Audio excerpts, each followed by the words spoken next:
একটা দৃশ্য হৃদয়ে কাঁপিয়ে দিচ্ছে, যেখানে কালিমার পতাকাকে পদদলিত করছে ভারতের উগ্র হিন্দুত্ববাদীরা।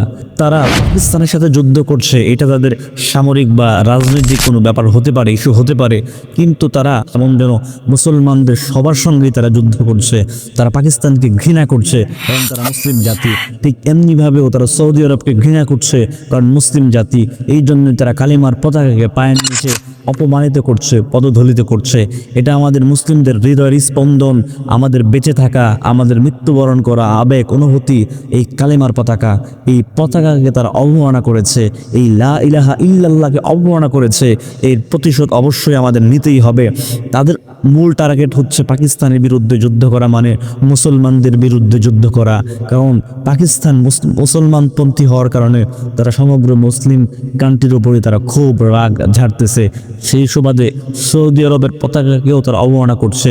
কিছুদিন পরে তারা বাংলাদেশের ওপরে এরকম করবে না তার কোনো গ্যারান্টি আমরা খুঁজে পাই না। এটা আমরা দেখতে পাচ্ছি, এটা একটা ধর্মযুদ্ধের রূপ নিচ্ছে।